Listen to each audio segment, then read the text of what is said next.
Watch the bottom line. أعوذ بالله من الشيطان الرجيم پناہ مانگتا ہوں میں اللہ کی شیطان مردود سے۔ بسم الله الرحمن الرحيم شروع اللہ کے نام سے جو بڑا مہربان نہایت رحم والا ہے۔ دا باٹم لائن کے ناظرین کرام السلام علیکم۔ ناظرین کرام، ہم اپنی آج کی ویڈیو میں ایک مشہور و معروف صوفی حضرت بابا فرید الدین مسعود گنج شکر رحمۃ اللہ علیہ کے بارے میں آپ سے کچھ گزارشات کریں گے۔ ناظرین، حضرت خواجہ فرید الدین گنج شکر قدس کا شجرہ نسب امیر المومنین حضرت عمر فاروق رضی اللہ تعالیٰ عنہ سے اس طرح جا ملتا ہے۔ حضرت فرید الدین مسعود بن حضرت جمال الدین سلیمان بن حضرت قاضی شعیب بن حضرت شیخ محمد احمد بن حضرت شیخ محمد یوسف بن حضرت شیخ شہاب الدین بن فرخ شاہ بادشاہ کابل بن نصیر الدین محمود بن شیخ سلیمان بن شیخ مسعود بن شیخ عبداللہ بن شیخ ابو الفتح واضح اکبر بن شیخ اسحاق بن شیخ ابراہیم بن شیخ ادم بن شیخ سلیمان بن شیخ منصور بن شیخ ناصر بن حضرت عبداللہ بن امیر المومنین و خلیفۃ المسلمین حضرت عمر فاروق رضی اللہ تعالی عنہ۔ ناظرین، حضرت بابا فرید الدین مسعود رحمۃ اللہ علیہ کے دادا صاحب حضرت قاضی شعیب رحمۃ اللہ علیہ کے والد حضرت شیخ احمد تاتاریوں کے حملے میں کابل میں شہید ہو گئے، تو قاضی شعیب کابل سے ترک سکونت اختیار کر کے ہندوستان تشریف لائے۔ آپ پہلے لاہور پہنچے، اس کے بعد قصور سے ہوتے ہوئے آپ کوتھوال پہنچے، جس کا موجودہ نام چاولی مشائخ ہے۔ سرکاری ریکارڈ سے معلوم ہوا ہے کہ چاولی مشائخ کا پہلا نام کوتھوال یا کتھووال ہے۔ سیر الاولیاء کے مطابق قصور کے قاضی کی وساطت سے حضرت قاضی شعیب رحمۃ اللہ علیہ کو بادشاہ نے کوتھوال کی قضاء کا عہد سپرد کیا۔ حضرت قاضی شعیب رحمۃ اللہ علیہ کے دو فرزند تھے، بڑے کا اسم گرامی قاضی جمال الدین سلیمان اور چھوٹے کا نام قاضی عبداللہ تھا۔ قاضی سلیمان بڑے عالم فاضل تھے۔ آپ کی شادی حضرت مولانا وجیہ الدین خنجدی کی صاحبزادی سے ہوئی، جن کا اسم گرامی بی بی کرسم خاتون تھا یا بی بی کلثوم۔ والد ماجد کے وصال کے بعد آپ کوتھوال کے قاضی مقرر ہوئے۔ حضرت قاضی جمال الدین سلیمان کے 3 بیٹے تھے۔ پہلے بیٹے کا نام شیخ اعزاز الدین محمود تھا، دوسرے کا اسم گرامی حضرت شیخ فرید الدین مسعود رحمۃ اللہ علیہ اور تیسرے کا حضرت شیخ نجیب الدین متوکل رحمۃ اللہ علیہ تھا۔ حضرت بی بی کرسم خاتون کے متعلق صاحب مرات الاسرار سیر العارفین اور اخبار الاخیار لکھتے ہیں کہ بڑی عابدہ، زاہدہ اور مستجاب الدعوات تھی، یعنی جو دعا مانگتی تھیں قبول ہوتی تھیں۔ حضرت بابا فرید الدین مسعود کا سن پیدائش سیر الاولیاء کے مطابق 569 ہجری ہے اور سن وصال سن 664 ہے۔ اس حساب سے آپ کی عمر مبارک 95 سال بنتی ہے، لیکن فوائد الفوائد میں آپ کی عمر حضرت سلطان المشائخ نے 93 سال بتائی ہے، جس کا مطلب یہ ہے کہ آپ کا سن پیدائش سن 571 ہجری بنتا ہے اور سن وصال سن 668 ہجری۔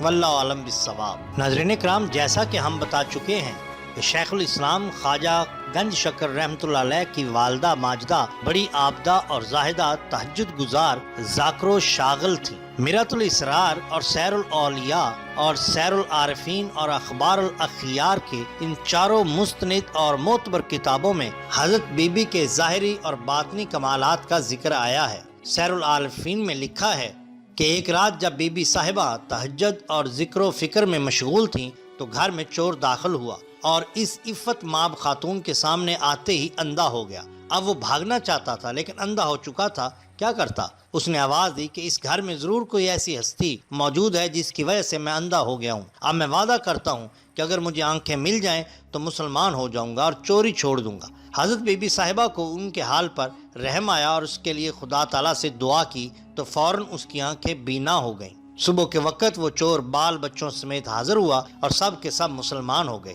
اس کے بعد اس نے اس گھرانے کی بہت خدمت کی اور بزرگی تک پہنچا۔ اس کا اسلامی نام عبداللہ رکھا گیا۔ اس کی مزار آج تک زیارت گاہ خاص و عام ہے۔ اور حضرت گنج شکر رحمۃ اللہ علیہ کے آباء و اجداد کے ساتھ واقعہ ہے۔ حضرت خواجہ گنج شکر کی ابتدائی تعلیم قصبہ کوتوال میں ہوئی، لیکن چونکہ وہاں اعلیٰ تعلیم کا انتظام نہیں تھا، آپ 13 سال کی عمر میں قبۃ الاسلام ملتان تشریف لے گئے، جو اس وقت علم و فضل کا گہوارہ اور اہل علم کا مرکز تھا۔ وہاں کوئی 5 سال تعلیم حاصل کرنے کے بعد آپ کی ملاقات حضرت قطب الاقطاب خواجہ قطب الدین بختیار احمد کاکی رحمۃ اللہ علیہ سے ہوئی، اور وہیں سے آپ کی کایا پلٹی۔ اس حکیم اور قدیم لم جزلی نے کچھ ایسا انتظام فرمایا کہ جس وقت حضرت خواجہ گنج شکر مولانا منہاج الدین ترمذی کی مسجد میں بیٹھے اور کتاب نافع پڑھ رہے تھے تو حضرت خواجہ قطب الدین بختیار احمد کاکی رحمۃ اللہ علیہ بھی وہاں جا پہنچے۔ اپنے ہونے والے مرشد کے روح انور پر نگاہ پڑتے ہی اس نوجوان طالب علم کے دل و دماغ پر ایسا اثر ہوا کہ حضرت شیخ کے حسن و جمال کو تکتے رہ گئے۔ جب حضرت خواجہ قطب الاقطاب رحمۃ اللہ علیہ نماز تحیہ الوضو سے فارغ ہوئے تو ان سے دریافت فرمایا کہ کیا پڑھتے ہیں؟ تو انہوں نے جواب دیا نافع۔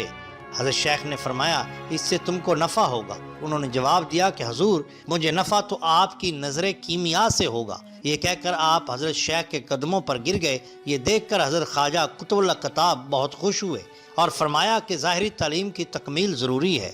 صاحب سیر الاولیاء لکھتے ہیں کہ اس واقعہ کے بعد جب حضرت خواجہ قطب الاقطاب دہلی تشریف لے گئے تو حضرت خواجہ گنج شکر رحمۃ اللہ علیہ بھی ساتھ تھے اور وہاں جا کر بیعت سے مشرف ہوئے۔ ذکر و شغل میں مشغول ہو گئے، لیکن بعض تذکروں میں یہ بھی آیا ہے کہ حضرت خواجہ قطب الاقطاب کے حکم سے آپ پہلے ظاہری تعلیم کی تکمیل کے لیے گندار اور اس کے بعد دیگر بلاد اسلامیہ تشریف لے گئے، جہاں آپ نے تحصیل علم کے علاوہ اکابر اولیاء سے بھی ملاقات کی اور فیوز حاصل کیے اور واپس آ کر بیعت ہوئے۔ بیعت ہونے کے بعد حضور بابا فرید رحمۃ اللہ علیہ مختلف علاقوں میں دین اسلام کی تبلیغ کرتے رہے اور آخر آپ اجودن تشریف لے آئے، جس کا موجودہ نام پاک پتن ہے۔ اجودن ایک غیر معروف قصبہ تھا اور وہاں آپ نے سال ہر سال تک عوام الناس کو دین اسلام کی طرف راغب کیا۔ ایک روایت کے مطابق آپ وہاں 16 سال اور دوسری روایت کے مطابق 24 سال رہے۔ یہیں پر آپ کا وصال ہوا۔ حضرت فرید الدین مسعود گنج شکر رحمۃ اللہ علیہ کو گنج شکر کا لقب کیوں دیا گیا، اس کے بارے میں بہت سی روایات ہیں، جن میں سے ہم آپ کے سامنے 2 روایات پیش کر رہے ہیں۔ کہا جاتا ہے کہ ایک دفعہ ایک تاجر ملتان سے دلی جا رہا تھا جس کے پاس اونٹ تھے۔ اونٹوں پر شکر لدی ہوئی تھی۔ جب وہ شخص پاک پتن شریف پہنچا تو اس کی ملاقات بابا جی سے ہوئی۔ بابا جی نے پوچھا کہ اونٹوں پر کیا لدا ہوا ہے؟ تاجر نے جھوٹ بولا اور کہا کہ نمک ہے، کیونکہ اس وقت نمک انتہائی سستی جبکہ شکر بہت مہنگی ہوا کرتی تھی، اس لیے تاجر نے جھوٹ بولا اور کہا کہ اونٹوں پر نمک ہے۔ بابا جی نے فرمایا ٹھیک ہے، اگر نمک ہے تو نمک ہی ہوگا۔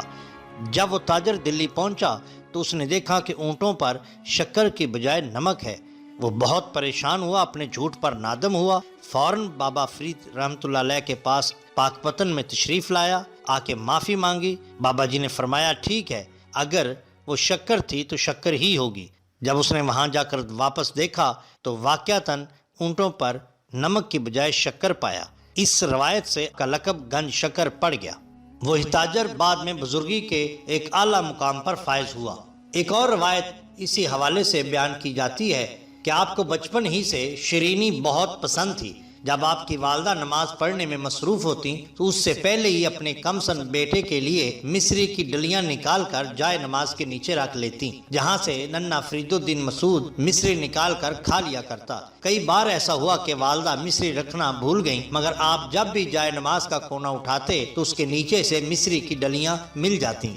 ایک اور روایت بھی مشہور ہے کہ آپ کی زبان مبارک سے اگر مٹی بھی چھو جاتی تو شکر بن جاتی، کیونکہ آپ کو شکر بہت پسند تھی اور اللہ اپنے محبوب بندوں کی خواہش کو ٹالنا نہیں چاہتا تھا، اور اسی وجہ سے آپ گنج شکر کے لقب سے مشہور ہوئے۔ یہ روایت جواہر فریدی سے لی گئی ہے۔ ایک اور کرامت آپ سے منسوب ہے، وہ یہ ہے کہ حضرت بابا فرید الدین مسعود گنج شکر رحمۃ اللہ علیہ فرماتے ہیں کہ ایک مرتبہ میں چند اشخاص کے ساتھ سیوستان کے ایک علاقے میں سفر کر رہا تھا۔ سفر کے دوران ایک غار دکھائی دی۔ اس غار میں ایک درویش نے قیام کیا ہوا تھا۔ اللہ تعالیٰ کی عبادت میں اس حد تک مشغول ہوئے کہ ان جیسا عبادت گزار میں نے کوئی نہیں دیکھا۔ ہم اس کے پاس گئے، وہ تھوڑی دیر تک تلاوت میں مشغول رہے۔ اس کے بعد گفتگو کا آغاز کرتے ہوئے یہ واقعہ بیان فرمایا کہ اے عزیزو، میں 20 برس تک سیاحی کرتا رہا۔ ایک مرتبہ میں ایک بزرگ کے پاس گیا جو ایک ایسے پہاڑ پر رہتا تھا جو صحرا کے درمیان میں تھا اور جہاں کوئی پرندہ تک بھی دکھائی نہیں دیتا تھا۔ میرے دل میں یہ خیال گزرا کہ یہ بزرگ یہاں پر رہتا ہے، اس صحرا میں اسے رزق کہاں سے حاصل ہوتا ہے؟ جیسے ہی میرے دل میں یہ خیال گزرا تو انہوں نے میری طرف مخاطب ہو کر فرمایا، اے درویش، روزی کے بارے میں کیوں حیرت زدہ ہوتا ہے؟ تو اللہ تعالیٰ کو نہیں جانتا؟ اللہ تعالیٰ کا فرمان ہے کہ اے میرے بندے، خواہ تم آبادی میں رہو یا ویرانے میں، جو تمہارا مقدر ہے تمہیں ضرور ملے گا۔ پھر مجھ سے فرمایا کہ بیٹھ جاؤ، ابھی تمہیں اللہ تعالیٰ کی قدرت دکھاتا ہوں۔ بزرگ کی یہ بات سن کر میرے بدن پر کپ کپی طاری ہو گئی۔ انہوں نے مجھ سے فرمایا کہ ادھر آ اور یہ جو پتھر میرے سامنے پڑا ہے اس کو اٹھا کر توڑ دے۔ میں نے ان کے فرمانے کے مطابق پتھر اٹھا کر توڑ دیا۔ اس پتھر کے اندر ایک کیڑا تھا۔ مجھ سے فرمانے لگے کہ اس کو دیکھ۔ میں نے دیکھا کہ کیڑے کے منہ میں گھاس کا ایک تنکا تھا اور وہ کھا رہا تھا۔ بزرگ نے مجھ سے فرمایا، اے درویش، جو ذات حق اس کیڑے کو پتھر کے اندر رزق پہنچا کر اسے زندہ رکھے ہوئے ہے، کیا وہ میری روزی کا انتظام صحرا میں نہیں کر سکتی؟ میں اس بزرگ کے پاس وہ رات رہا۔ افطاری کے وقت میں نے دیکھا کہ ایک شخص آیا، اس نے 2 روٹیاں اور ان پہ تھوڑا سا حلوہ رکھا ہوا ہے لے کر حاضر ہوا۔ سلام کرنے کے بعد اس نے کھانا پیش کیا اور واپس چلا گیا۔ وہ بزرگ جب تلاوت سے فارغ ہوئے تو مجھے بلایا اور ارشاد فرمایا کہ آؤ افطار کر لو، تم تو کہتے تھے کہ کھانا کہاں سے آئے گا۔ جب دن ہوا تو میں اس بزرگ کی خدمت میں بڑے ادب و احترام اور عقیدت کے ساتھ حاضر ہوا اور ان کو سلام کرنے کے بعد واپسی کی راہ لی۔ پاس اے درویش، میں نے اس بزرگ کی بات اپنے دل میں بٹھا لی اور اس مقام پر آ گیا اور یہاں پر قیام کر لیا۔ اللہ تعالیٰ بہتر جانتا ہے کہ آج تقریباً 30 برس ہونے کو ہیں مجھے پردہ غیب سے روزی پہنچائی جاتی ہے اور ادھر آنے والے مسافروں کو بھی اس ویرانے میں ان کا مقدر ملتا ہے۔ ایک اور کرامت آپ سے منسوب ہے۔ حضرت بابا فرید الدین گنج شکر رحمۃ اللہ علیہ فرماتے ہیں کہ ایک مرتبہ سفر کے دوران میری ملاقات ایک مجذوب بزرگ سے ہوئی۔ ہم نے اکٹھے سفر کیا۔ ہمارا گزر ایک صحرا میں سے ہوا جہاں پر پانی کی شدید قلت تھی۔ مجھے پیاس محسوس ہوئی مگر میں نے ان بزرگ کی وجہ سے اپنی پیاس کا اظہار نہ کیا۔ وہ بزرگ بڑے روشن ضمیر تھے۔ مجھ سے فرمانے لگے، مجھے علم ہے کہ تمہیں پیاس محسوس ہو رہی ہے۔ میں نے اس بات میں جواب دیا تو انہوں نے فوراً اپنے پاؤں مبارک زمین پر مارا جس سے وہاں پر پانی کا ایک چشمہ پھوٹ پڑا۔ بزرگ نے مجھ سے فرمایا، جتنا پانی پینا ہے پی لیجئے۔ چنانچہ میں نے اس چشمے سے پانی پیا۔ اس چشمے کی پانی کی لذت ساری زندگی فراموش نہیں کر سکتا۔ اس پانی جیسی لذت مجھے آج تک حاصل نہیں ہوئی۔ جب ہم اس منزل سے آگے بڑھے تو ہم نے مغرب کی نماز ادا کی۔ وہ بزرگ اپنے شغل میں مشغول ہو گئے۔ پھر تھوڑی دیر کے بعد میری جانب توجہ فرمائی اور ارشاد فرمایا، بیٹے، قیامت کے روز اہل محبت جب اپنی قبروں سے اٹھیں گے تو دوزخ کے دروازے پر اپنے خیمے نصب کر کے بیٹھ جائیں گے۔ جیسے ہی ان کی نگاہ دوزخ پر پڑے گی، دوزخ کی آگ نیچی اور دھیمی ہو جائے گی۔ اس کی یہ جرت نہ ہوگی کہ سر اٹھا سکے۔ پھر جب جہنم کی آگ دھیمی ہو جائے گی تو مخلوق کے لیے راحت کا باعث ہوگی اور عذاب سے نجات کا باعث بنے گی۔ اہل محبت کا دوزخ کے سامنے خیمہ زن ہونے کا مقصد بھی یہی ہوگا کہ اللہ تعالیٰ کی مخلوق اس کے عذاب سے خلاصی پائے۔ یہ واقعہ اسرار الاولیاء سے لیا گیا ہے۔ کہا جاتا ہے کہ ایک مرتبہ کا ذکر ہے کہ کسی آدمی نے چند روپے حضرت بابا فرید الدین مسعود گنج شکر رحمۃ اللہ علیہ کی خدمت میں نذرانے کے طور پر پیش کیے۔ آپ نے وہ روپے حضرت مولانا سید بدر الدین اسحاق رحمۃ اللہ علیہ کو دیتے ہوئے ارشاد فرمایا کہ ان کو تقسیم کر دو۔ انہوں نے وہ روپے تقسیم کر دیے۔ تھوڑی دیر کے بعد ان کو 1 روپیہ زمین پر پڑا ہوا ملا تو انہوں نے اس کو اس خیال سے اٹھا لیا کہ صبح کو فقراء کے کھانے میں کام آ جائے گا۔ پھر جب آپ نماز پڑھانے کی غرض سے کھڑے ہوئے تو نماز میں لذت اور حلاوت محسوس نہ ہوئی۔ آپ نے نماز کی نیت توڑ دی۔ حضرت بابا فرید الدین مسعود رحمۃ اللہ علیہ نے فرمایا، مولانا کیا بات ہے کہ نماز بے ذوق ہے؟ کیا تمہارے پاس کوئی روپیہ تو باقی نہیں؟ مولانا نے کہا، بابا جی میرے پاس 1 روپیہ موجود ہے جسے میں نے صبح کے لیے رکھ چھوڑا ہے۔ حضرت بابا فرید الدین مسعود رحمۃ اللہ علیہ نے ناراضگی کا اظہار فرمایا اور وہ روپیہ مولانا سے لے کر پھینک دیا۔ ارشاد فرمایا کہ اسے کیوں رکھ لیا؟ اگر کوئی لینے والا نہیں تھا تو باہر پھینک دیتے۔ روپیہ جمع کرنا ہمارا شیوا نہیں۔ کہا جاتا ہے کہ حضرت بابا فرید الدین گنج شکر پر جب مرض الموت کی شدت طاری ہوئی تو آپ عشاء کی نماز با جماعت پڑھانے کے بعد بے ہوش ہو گئے۔ جب ہوش میں آئے تو پوچھا کیا میں نے عشاء کی نماز پڑھ لی؟ لوگوں نے کہا پڑھ لی۔ ارشاد فرمایا ایک مرتبہ مزید پڑھ لو، پھر کون جانے کیا ہوگا۔ چنانچہ دوسری مرتبہ پھر آپ نے عشاء کی نماز پڑھی اور نماز پڑھنے کے بعد بے ہوش ہو گئے۔ تھوڑی دیر بعد جب ہوش آیا تو پوچھا کیا میں نے عشاء کی نماز پڑھ لی؟ آپ کو بتایا گیا کہ اس سے پیشتر آپ نے 2 مرتبہ پڑھ لی۔ ارشاد فرمایا ایک مرتبہ مزید پڑھ لوں پھر پتہ نہیں کیا ہو۔ چنانچہ آپ نے تیسری مرتبہ بھی عشاء کی نماز پڑھی اور نماز ادا کرنے کے بعد یا حیو یا قیوم کا ورد کرتے ہوئے وصال فرما گئے۔ یہ واقعہ اخبار الاخیار سے لیا گیا ہے۔